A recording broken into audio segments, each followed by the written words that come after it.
तो देश की सबसे लंबी सुरंग का उद्घाटन करेंगे आज पीएम।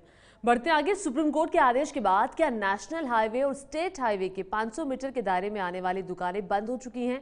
कोर्ट के आदेश के बाद कल यानी कि 1 अप्रैल से हाईवे के पास की दुकानें बंद हो जानी थी। एबीपी न्यूज ने हाईवे से सटे शराब की दुकानों की पड़ताल की है।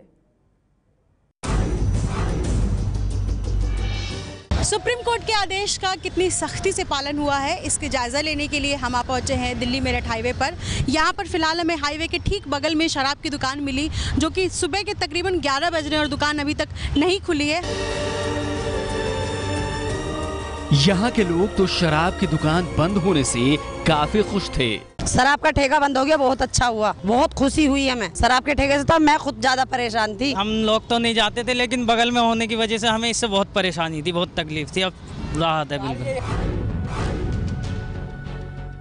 मैं इस वक्त मौजूद हूँ खलीलाबाद जिले में, जो गोरखपुर से सटा हुआ इलाका है। और ये आप देख सकते हैं कि मेरे ठीक बाईं तरफ नेशनल हाईवे 28 है, जो कि गोरखपुर से लखनऊ होते हुए आगे को जाता है। मैं आपको अगर इस नेशनल हाईवे के ठीक बगल का ये दुकान दिखाऊं, ये मॉडल शॉप है, जिसमें मॉडल शॉप जहां लिखा था वहां पेंट से उसको ढक दिया गया है। उसके साथ ही अगर मैं आपको अंदर की जगह दिखाऊं तो अंदर आप देख सकते हैं कि कुछ बोर्ड्स पड़े हुए हैं, जो अभी तक नेशनल हाईवे पे लगे हुए थे, लेकिन अभी फिलहाल जो है ये यहाँ पे निकाल के अंदर रखे हुए हैं।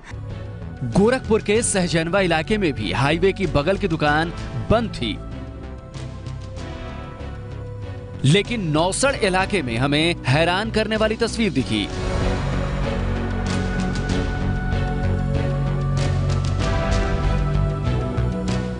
मैं इस वक्त पहुंच चुका हूं गोरखपुर के नौसड़ इलाके में, और आपको अगर मैं अपने बाएं तरफ दिखाऊं तो ये जो सड़क है ये सीधा यहां से बनारस जाती है। वहीं ये जो सामने दूसरी तरफ आप देख रहे हैं ये सड़क लखनऊ जाती है।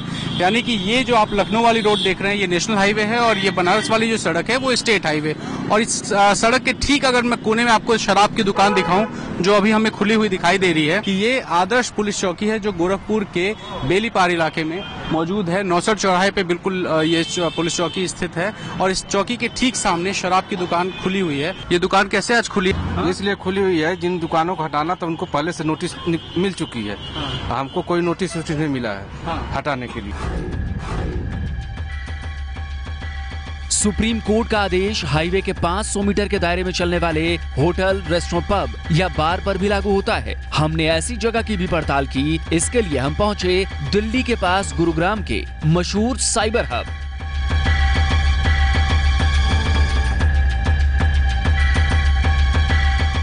शनिवार का दिन हो और साइबर हब में रौनक ना हो, ऐसा हो ही नहीं सकता। लेकिन आम दिनों की तुलना में यहाँ रौनक कुछ कम थी। हैंगआउट के लिए आने वाले लोग दूसरा रास्ता तलाश रहे हैं। गुड़गांव में जो बहुत अच्छे ऑप्शंस हैं, बाहर में बहुत अच्छे ऑप्शंस हैं। जरूरी नहीं कि एनएच के साथ में पीना है। सेक्टर्स में अंदर भी काफी सारे ठेके हैं, मार्केट्स में हैं, तो वहाँ जा सकते हैं लोग। पब, रेस्टोरेंट और होटल के कर्मचारियों को नौकरी जाने का डर सता रहा है।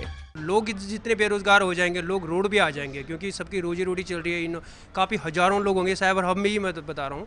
बाकी जितने भी नेशनल हाईवे में आ रहे हैं या स्टेट हाईवे में जो आ रहे हैं, अगर सारे बंद हो रहे हैं तो ये काफ़ी हम लोगों के लिए काफ़ी एक बड़ा दिक्कत सामने आ गई है। होटल इंडस्ट्री से जुड़ा federation of association in tourism and hospitality यानी फेथ रिव्यू पिटीशन दायर करने पर विचार कर रहा है। नुकसान तो देखिए है, मगर आदरणीय सुप्रीम कोर्ट ने इस बात को भी रखा था कि नुकसान जिंदगी का या पैसे का, तो ये उनका मुद्दा था।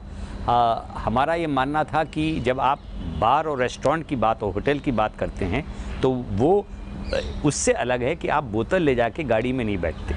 दिल्ली से रत्ना शुक्ला आनंद और निधिश्री झा, गुरुग्राम से श्रेया बहुगुणा के साथ गोरखपुर से रणवीर सिंह की रिपोर्ट। ये है एबीपी न्यूज, आपको रखे आगे।